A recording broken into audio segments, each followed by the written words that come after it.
जी sir, क्या मुद्दा आज का? सबसे पहले मैं सभी मीडिया बंधुओं का स्वागत करता हूं आपके अपनी पार्टी पीपल्स के राष्ट्रीय कार्यालय पर, और आप सभी लोगों का धन्यवाद करता हूं कि जो दिल्ली में हमारी दिल्ली प्रदेश की टीम ने 35 दिन तक सभी 70 विधानसभाओं में कार्यक्रम चलाया। जाति उन्मूलन कानून के लिए जागरूकता अभियान, जिसमें नुक्कड़ मीटिंगें भी थी और आप लोगों ने भी उसको कवर किया। साथ साथ जो 4 अगस्त 2023 को हमारा जंतर मंतर पे प्रदर्शन था इस इशू को लेके, मैं उसके लिए भी आप लोगों का धन्यवाद करता हूं कि 4 अगस्त के कार्यक्रम को हमें दिल्ली तथा देश के लोगों ने भरपूर सहयोग किया, और आप लोगों के सहयोग से ही ये हमारी बात देश के कोने कोने में पहुंची है। आपके सामने जैसा कि हमने जंतर मंतर में भी बताया था कि ये एक जन आंदोलन का रूप हम इसको देने की कोशिश में हैं, और राजनीतिक पार्टी जन आंदोलन खड़ा करेगी जातियों को समाप्त करने के लिए। तो इसको जन आंदोलन बनाने के लिए हम एक नया कार्यक्रम आपके सामने अनाउंस कर रहे हैं। आज आपको इसलिए हमने बुलाया है कि आपकी अपनी पार्टी पीपल्स, इस देश की जितनी भी राजनीतिक पार्टियां हैं, चाहे वो राष्ट्रीय पार्टियां हैं या राज्य स्तर पर क्षेत्रीय पार्टियां हैं या रजिस्टर्ड पार्टियां हैं जो अच्छा काम कर रही हैं, हम उनके सभी राष्ट्रीय अध्यक्षों को एक पत्र लिखकर जाति उन्मूलन कानून के बारे में उन लोगों से इस देश की जनता की आवाज उठाना चाहते हैं कि जातियों को समाप्त किया जाए। और इस देश में जाति व्यवस्था को समाप्त करने के लिए लोकतांत्रिक प्रणाली में राजनीतिक दलों की एक बड़ी भूमिका होती है। तो आपकी अपनी पार्टी पीपल्स देश के सभी राजनीतिक दलों को एक पत्र लिख रही है, उनके अध्यक्षों को। इसके साथ साथ अगर समय दिया गया तो हम देश के प्रधानमंत्री आदरणीय नरेंद्र मोदी जी के साथ भी आपकी अपनी पार्टी पीपल्स का एक डेलीगेशन लेके जाएंगे और उनको एक पत्र सौंपेंगे कि वो जाति उन्मूलन कानून के बारे में विचार कर जो हमने राष्ट्रपति महोदय को ज्ञापन दिया है उस पर विचार कर इस कानून को जल्द से जल्द संसद में पेश करें। तो ऐसी हमारी ये कार्यक्रम है भविष्य का। साथ साथ देश का युवा जातियों को समाप्त करने के बारे में क्या सोचता है, जातियों की यथास्थिति बनी रहे या इस देश का युवा जातियों को समाप्त करने के लिए संघर्ष में साथ आना चाहता है। तो दिल्ली के जितने भी दिल्ली विश्वविद्यालय के 52 कॉलेज हैं और दिल्ली में डॉक्टर अंबेडकर यूनिवर्सिटी है, साथ साथ आईपी गुरु गोविंद सिंह आईपी यूनिवर्सिटी है, इन सभी यूनिवर्सिटी के कैंपस में आपकी अपनी पार्टी पीपल्स जाएगी और देश और दिल्ली के युवाओं को इसके बारे में उनसे विचार विमर्श करेगी कि आप लोग जाति उन्मूलन के बारे में क्या सोचते हैं। क्या देश का युवा देश की तरक्की के लिए जातियों को समाप्त करने में हमारे साथ सहयोग करेगा? इसमें हमारा एक कार्यक्रम है। साथ साथ जो देश की प्रतिष्ठित यूनिवर्सिटी है, चाहे उसमें जेएनयू है, दिल्ली यूनिवर्सिटी है या और जितनी भी बीएचयू है, हम ये कोशिश कर रहे हैं कि देश की सभी विश्वविद्यालयों में इस पे एक डिबेट शुरू की जाए। जाति उन्मूलन कानून पे एक विचार विमर्श देश के युवाओं के साथ संवाद करने का हमारा कार्यक्रम है, और इस कार्यक्रम को हम 25 अगस्त से शुरू करने जा रहे हैं। उसमें आप लोगों का भी सहयोग लेंगे। जो हमारी प्रदेश की टीम है, दिल्ली के साथ साथ जितने राज्यों में हमारा संगठन है अभी, उन संगठनों की टीम से हमारा ये हम उनको एक डिस्कशन किया है हमने कि हमारे जो प्रदेश के संगठन है वो जहां पे भी जिन लोगों के साथ जातीय शोषण होता है उन बस्तियों में जाकर उनके साथ जमीनी स्तर पर संवाद करेंगे और उन लोगों के बीच में इस कानून के बारे में लोगों को बताया जाएगा। ये विधानसभा स्तर पर भी हो सकता है, जहां जहां जाति से उत्पीड़ित या शोषित मोहल्ले हैं उन मोहल्लों में जाके हम अपनी बात रखेंगे। ये विधानसभा स्तर पे भी हो सकता है, ये वार्ड स्तर पे भी हो सकता है, जैसा संख्या होगी उस पर हम काम करेंगे। और ये कार्यक्रम 25 अगस्त से शुरू होगा, लेकिन जो पत्र लिखने का काम है वो हम कल से ही शुरू कर रहे हैं। देश की जितनी भी राजनीतिक पार्टियां हैं उनके राष्ट्रीय अध्यक्षों को हम पत्र लिख रहे हैं कि जाति उन्मूलन कानून पे अपनी स्थिति वो लोग साफ करें कि इस देश में जातियों को बरकरार रखना चाहते हैं या जातियों को समाप्त करना चाहते हैं। इससे देश के जनता के सामने उनका जो दोहरा चरित्र है कि जातियों को बना के यथास्थिति बना के और लोगों के बीच में बंटवारा करके एक राजनीतिक गोल अचीव करने की जो उनकी मंशा है उसके बारे में देश की जनता को पता चलेगा। हम इस विषय में काम कर रहे हैं, यही आज की प्रेस कॉन्फ्रेंस का मुद्दा था। क्या लगता है जितनी राजनीतिक पार्टी कैंपस वगैरह में कैसे आप उसके मतलब या कैसे बाहर करेंगे, ये क्या है, थोड़ा इसके बारे में देखिए, कैंपस में जो विद्यार्थी हैं, जो स्टूडेंट्स हैं कैंपस में, कुछ लोग हमारे भी संपर्क में हैं।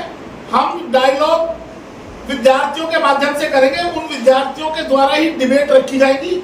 अगर उनको जरूरी वो लोग उनको लोगों को लगेगा तो हम जाकर अपना पक्ष रखेंगे, नहीं तो स्टूडेंट्स के माध्यम से ही हम डिबेट शुरू करेंगे कि जाति उन्मूलन इस देश की जरूरत है या नहीं है। कास्ट एबोलिशन एक्ट पे हम देश के युवाओं के साथ संवाद करने जा रहे हैं 25 अगस्त से। सर, बिहार के अभी हाईकोर्ट ने भी जो है कि आदेश दिया है कि जाति आधार जनगणना करें, तो वो उनका और आप कह रहे हैं कि अध्यक्षों का पत्र लिखेंगे, तो ये फिर कैसा, वो तो कहेंगे भी कोर्ट ने कहा है कि आप जाति आधार जनगणना करिए। और जब तक जातियां समाप्त नहीं हो जाती, उन लोगों ने राजनीतिक महत्वाकांक्षा से, मैं आज आपके सामने कहता हूं, चाहे देश के दो बड़े गठबंधन हैं, एक एनडीए जिसमें 36-38 पार्टियां हैं और दूसरा अब जो जिसको आईए नाम दिया गया, इंडिया नाम दिया गया है।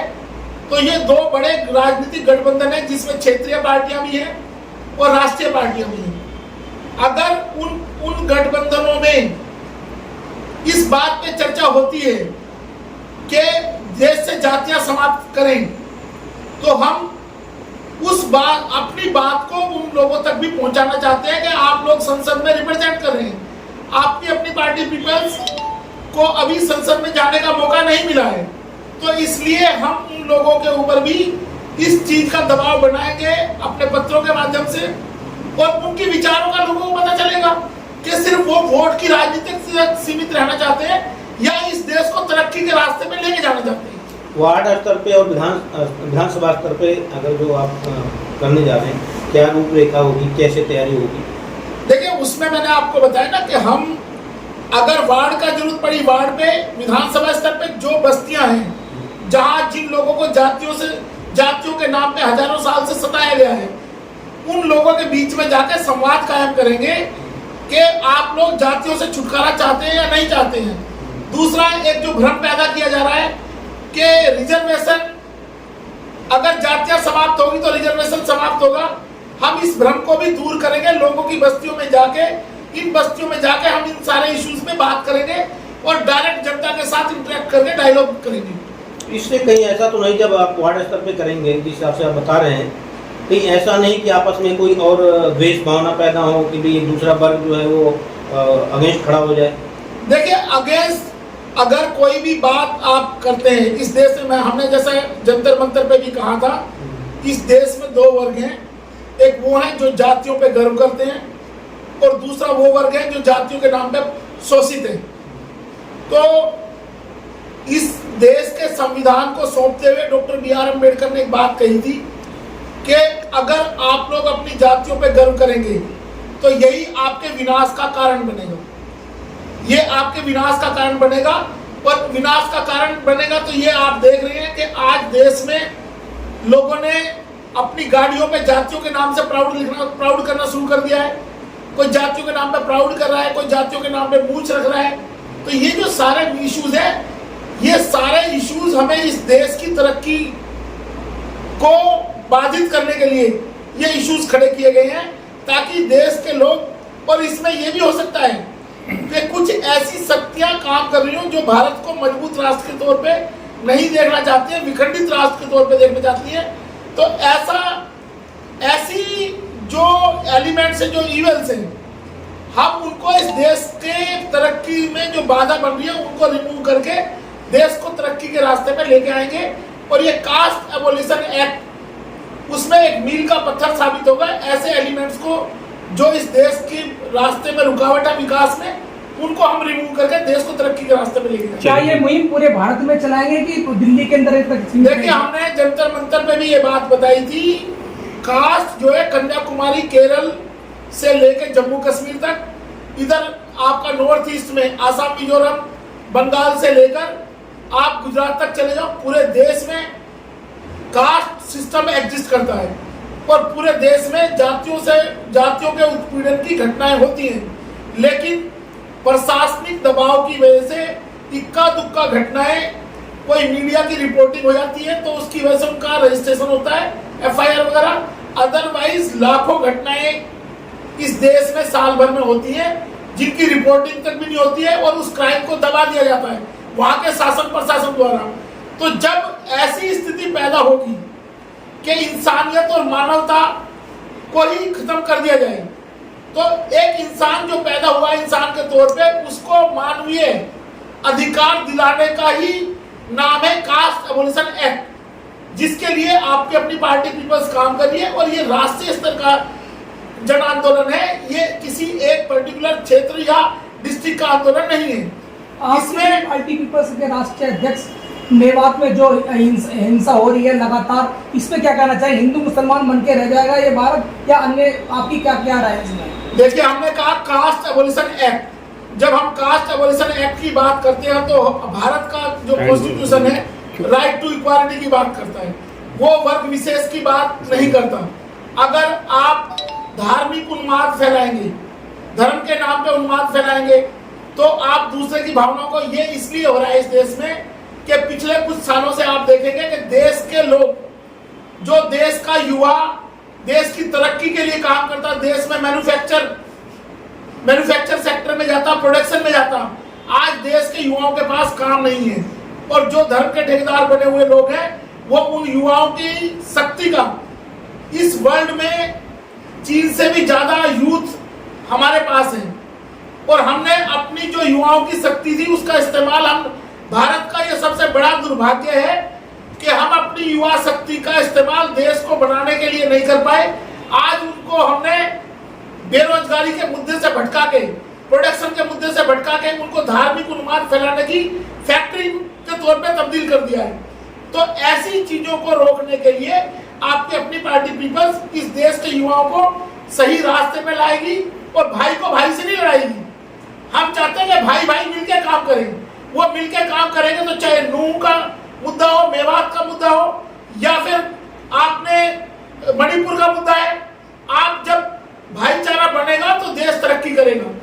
अगर किसी देश का विखंडन करना है, आप एक छोटे से परिवार की मैं बात बताता हूँ, अगर आप परिवार में 4 भाई हैं और 4 भाइयों में लड़ बाज जाएगा आपस में, तो उस परिवार में तरक्की नहीं हो सकती। अगर वो चारों मिलकर काम करेंगे तो वो परिवार आगे बढ़ जाएगा। ऐसे ही भारत एक देश है, एक परिवार है, इस परिवार में जितने भी धार्मिक, जिस भी आस्था को मानने वाले लोग हैं, उस आस्था, वो आस्था उनकी पर्सनल बिंदु हो सकती है। आप किसी दूसरे के ऊपर अपनी आस्था को थोप नहीं सकते। सर, राष्ट्रीय अध्यक्षों का आपने, पार्टी के राष्ट्रीय अध्यक्षों का आपने कहा कि पत्र लिखेंगे, नीचे आप अपना साथ मांगेंगे, तो उनका तो जो है कि राजनीति जातीय आधारित पे है, तो लग रहा है वो आपके मुद्दे को सपोर्ट करेंगे ऐसे? देखिए, मैंने आपको कहा कि हम पत्र लिखेंगे सभी राजनीतिक पार्टियों को, राष्ट्रीय और क्षेत्रीय जो भी रिकॉग्नाइज्ड पार्टी हैं और जो रजिस्टर्ड पार्टी है जो काम कर रही है मेन स्ट्रीम में, हम उनको पत्र लिखेंगे। उनकी राजनीति किस मुद्दे पे चल रही है उनका हमें नहीं पता। हम ये चाहते हैं कि वो अपने जो आइडियोलॉजी है उसको देश के सामने रखे, देश की जनता देखेगी कि ये जातियां समाप्त करना चाहते हैं या जातियों के झगड़े को बरकरार रखना चाहते हैं। अगर 26 जनवरी 1950 को देश का संविधान बनाते वक्त का रियासतें खत्म हो गई, इस देश में रियासत प्रीवी पर्ची सब चीजें खत्म हो गई हैं, तो जातियां क्यों नहीं खत्म की गई उस टाइम पे? और आज जातियों को एग्जिस्ट करके आपने डिवाइड एंड रूल की पॉलिसी लगातार बना के रखी हुई है। तो उन लोगों को एक्सपोज करने का भी रास्ता है कि जो हम लेटर लिखेंगे उसकी ओपिनियन आ जाएगी उस पर कि उनका क्या कहना है इस बारे में। चलिए, ठीक है, बहुत बहुत धन्यवाद।